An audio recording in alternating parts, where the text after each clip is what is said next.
রাজধানীর গুলশানে দুই মানি এক্সচেঞ্জ ব্যবসায়ীকে কুপিয়ে বিপুল পরিমাণ অর্থ ছিনতাই করেছে দুর্বৃত্তরা। মঙ্গলবার রাত 9:30টার দিকে রাজধানীর গুলশান 2 এলাকায় এ ঘটনা ঘটে। ভুক্তভোগীরা জানান তাদের কাছে ইউএস ডলার, ইউরো ও নগদ অর্থসহ প্রায় 1.5 কোটি টাকা ছিল। মঙ্গলবার রাত 9:30 রাজধানীর অন্যতম অভিজাত এলাকা গুলশান মানি এক্সচেঞ্জ ব্যবসায়ী আমির হামজা ডিসিসি মার্কেটের সামনের ব্যস্ততম রাস্তা দিয়ে বাসায় ফিরছিলেন। সাথে ছিলেন চাচাতো ভাই কাদের শিকদার আর কর্মচারী দুলাল মোল্লা। সিসি ক্যামেরার ফুটেজে দেখা যায় মোটরসাইকেল যোগে কিছু দূর যেতেই তাদের উপর হামলে পড়ে একদল দুর্বৃত্ত। রড দিয়ে পিটিয়ে আর দেশীয় অস্ত্রের এলোপাতারি কোপে জখম করে দুই ভাই কাদের ও হামজাকে। এ সময় তাদের কাছে থাকা বিপুল পরিমাণ ইউএস ডলার, ইউরো সহ নগদ প্রায় 1.5 কোটি টাকা ছিনিয়ে নেয় হামলাকারীরা। মঙ্গলবার রাতের এই ঘটনার পর প্রাথমিকভাবে তাদের উদ্ধার করে ভর্তি করা হয় ঢাকা মেডিকেলে। পরে সেখান থেকে তাদের নেওয়া হয় গুলশানের ইউনাইটেড হাসপাতালে। মাথায় গুরুতর আঘাত পেয়ে আইসিইউতে কাদের শিকদার। আর হাসপাতালের বিছানায় শুয়ে আমির হামজা জানান সেই রাতের ভয়ঙ্কর পরিস্থিতির কথা। আমরা অফিস বন্ধ করে বাইকে যাচ্ছিলাম, ডিসিসি মার্কেট পার হওয়ার সঙ্গে কিছু লোক পার হচ্ছে, আমার বাইকে কালকে করছে, পার হওয়ার লোকগুলো হঠাৎ করে অ্যাটাক করছে।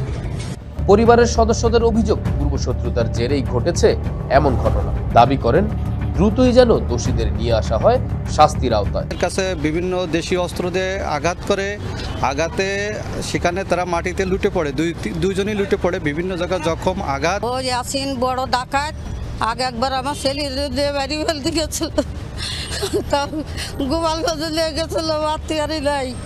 এবারটা কুবাইছে 20-30 দল মানসি টাকা কাটিয়ে দিয়েছে। অবস্থা বাড়ির অসুবিধে, কুবাইনে মাথায় কুবাইছে, অসুবিধা আর কি, বাঁচবে কি না বাঁচবে তার কোনো সন্দেহ নেই। এই ঘটনায় গুলশান থানায় অজ্ঞাতনামায় 10 থেকে 12 জনকে আসামি করে একটি মামলা দায়ের করা হয়। মামলার তদন্ত কর্মকর্তা মারুফ আহমেদ জানান সিসি ক্যামেরার ফুটেজ পর্যালোচনা করে ব্যবস্থা নেওয়া হবে আসামিদের বিরুদ্ধে। গুলশান থানায় মামলা রুজু হয়ে গেছে, আর অজ্ঞাতনামা 10-12 জন আসামির নামে মামলা হয়েছে। তো বাদী কিছু তথ্য দিয়েছে, যেটা তদন্তের সাথে এখন আপনাদের জানানো যাচ্ছে না। আমরা তথ্যগুলো যাচাই বাছাই করছি গুরুত্বের সাথে। মামলার বাদী দুলাল জানান হেলমেট পরা থাকায় তেমন একটা আঘাত পাননি তিনি, তবে এই ঘটনায় আতঙ্কের কথা জানান তিনি। ব্যাগ ছিল, ব্যাগ ধরে টান দিছে, নিতে পারি নাই, ভাইয়ের মাথায় আঘাত করে ছুরি মেরে আর কি ব্যাগ নিয়ে গেছে। তারপর পরে আমরা বাইক থেকে পড়ে গেছি, আমাকে 4-5 জন ঘিরে মনে করেন উদ্যম পা দিয়ে হাত দিয়ে মারধর করছে। ইট ছিল, মাথায় হেলমেট ছিল, এই জন্য মাথা আমার আঘাত লাগেনি অতটা, কিন্তু ওদের গুরুতর অবস্থা। তবে ব্যস্ততম সড়কে এমন ছিনতাই ও হামলার ঘটনায় আতঙ্কিত নগরবাসী।